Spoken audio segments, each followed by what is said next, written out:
Hi Capricorn, welcome to Higher Source Tarot for a tarot reading for all Capricorn, Sun, Moon, Rising, and Venus. Thank you to all of you for your support of the channel, just even watching the readings. I so appreciate it. I love tarot. It is a part of my identity at this point. It's a passion for me. And I need energy, though, to read the cards. So I can't do it without you, and we will continue here. If you are new, welcome to you. I post new readings every Friday, then again on Monday. So if reading doesn't resonate, don't ever try to force it. Just come back in a couple of days and watch a new reading. You could watch readings from other parts of your chart, or on Mondays, the format is different every week. It's a different style of reading. And if you like tarot and you like this channel, I'd love to invite you to subscribe to Higher Source Tarot. I do get inquiries about personal readings. I just don't have the time to do that right now. But if I ever do, I'll make an announcement on the channel. So that would be, if you're a subscriber, that would be a good way to find that out too. All right, what advice do you have for Capricorn, Sun, Moon, Rising, and Venus? What does Capricorn need to know, please? Okay. So we'll begin here with the tarot, and then we'll have the angel answers, oracle cards. All right, you got the Eight of Wands, the Lovers, the Emperor, the Five of Wands, the Nine of Pentacles, the Ten of Cups, the Queen of Swords, and the Five of Pentacles here. Well, if you've got some kind of friction in a relationship here, it's all about moving forward. It's about coming together. It's about making decisions too for some of you.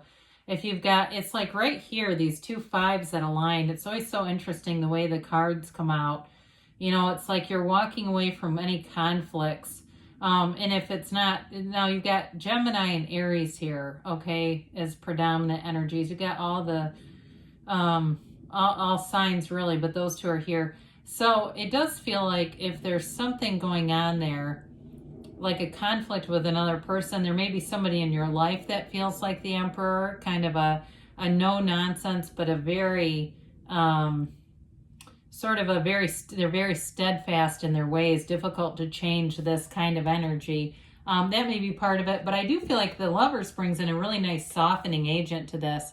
So you have this Eight of Wands here. It's all about communication, moving forward. And again, I feel like you're moving forward without conflict, whatever that means to you. Some of you, it may be about a material purchase with the Nine of Pentacles and Ten of Cups showing up. It's definitely, though, an energy that feels freeing. This is not restriction. Eight are movement. Eight is movement in the tarot. And so this particular energy is fast. It can be like turning on a dime. There may be some kind of a conversation here that seems like it really changes things. It changes your perspective on something. And it could be about another person too. But when these first came out together, there's definitely a powerful sort of triad here going on already.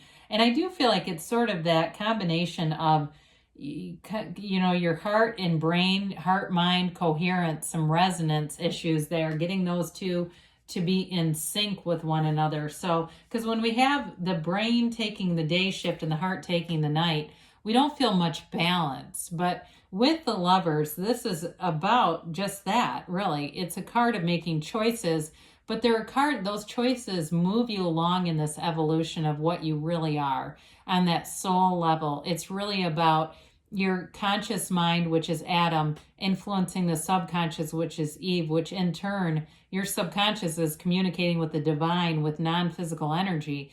So it really is about that sort of whole person connection with the divine and bringing in the things that you really desire. So for some of you, whatever obstacles you have in a relationship, this is all about overcoming them.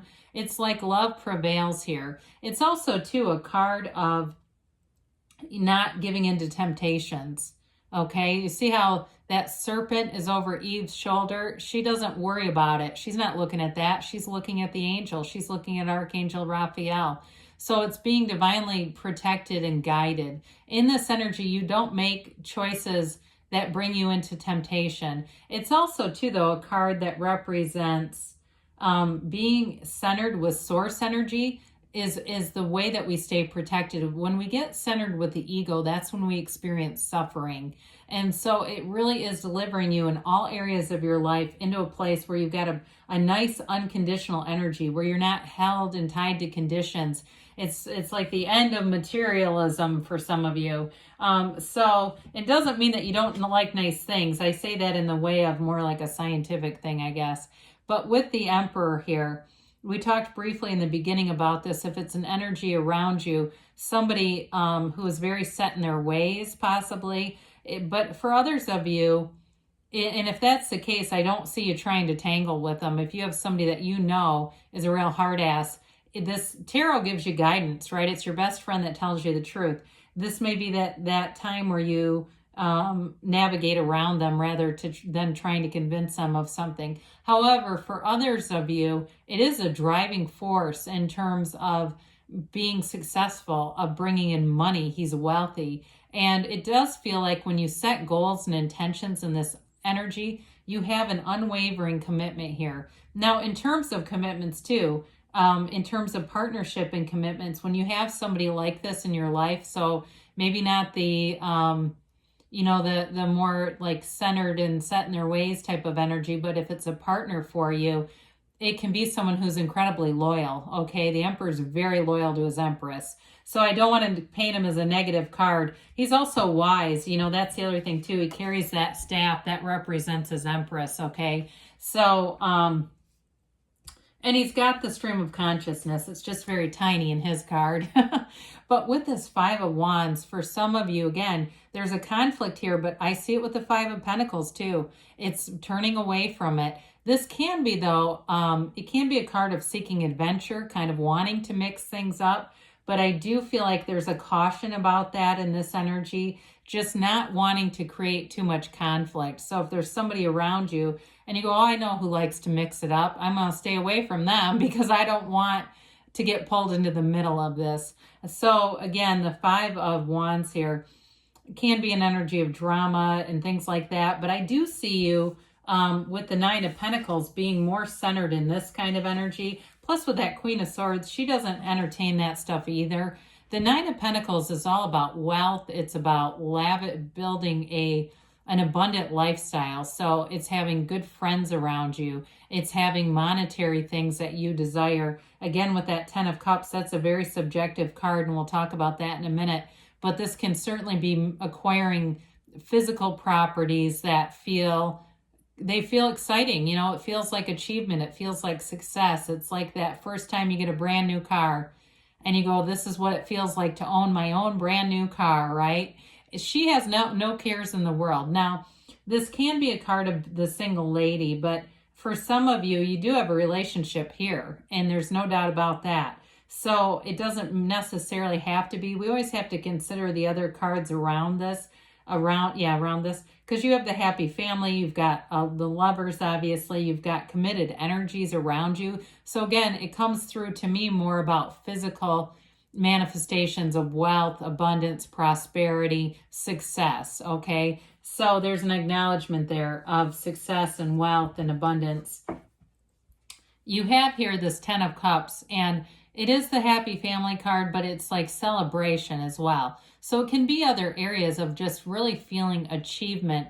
Again, if it's acquiring material stuff, like somebody, I hear smart TV. I know that's mundane, but it came in. I don't even have one. I don't really know about them, but for whatever reason, somebody here, it's going to really turn your crank to get that thing. It's that kind of energy. And there, again, there's nothing wrong with that. I know it can come across as superficial, but we're still human beings. And so with this, so I still feel like you have a great energy for social situations, for being around people, your family, just going out and being, in a place where you're socializing. It keeps things light. So again, be aware of that Five of Wands. If you see somebody coming and do you have that relative who always has too much to drink and creates problems in family situations? That Five of Wands could be them coming in. But with the Queen of Swords, you're able to pretty easily mitigate conflicts. She doesn't screw around. I mean, she doesn't mince words. She says it like it is. It is an energy, though, an intellectual energy too. So for some of you, it's really about using your logic and things. So again, with the relationship that we talked about, there is love and protection here. And so maybe just that kind of the focus on that loving energy, if that's you and you are manifesting that, it kind of allows you to not get too hung up on petty, trivial, different interactions that you know are just not really where you want your focus to be. Because she's committed to focusing on success, all right? She is has kind of a take no prisoners way about her. So the Five of Pentacles, we talked a little earlier, it's that moving away from conflicts for sure. So I don't see you staying put anywhere where you know it's just not a great energy. And I don't think you'll miss it at all either. You move forward here, and you also have this trusted companion. So those of you that are in a relationship, if there's something about this for you, I don't see you necessarily moving away from a job. It feels more like a friend or a relative, like a distant relative or a friend in your circle. It feels more like that to me. But again, if you move away, I don't see you turning back. I feel like you are going toward what you want and not worrying about leaving, you know, because when we leave things, we can bring that vibration with us. We keep reenacting it. And it's like new players and new environments with the same old stuff. This is about going towards something new. So let's see here what the angels have to say. You do, though, I mean, with that Eight of Wands, you do have communication coming in, and the Queen of Swords is a great communicator as well. So it's a clarity, too, clarity of thought, knowing what to say, and being able to articulate it in a way that gets the point across here.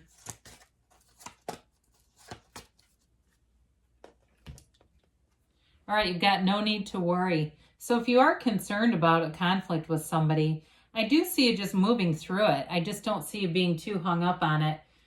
You've got peaceful resolution too. Again, you've got people around you, loyal, good people around you. And that's really more the focus of the reading than any kind of a conflict.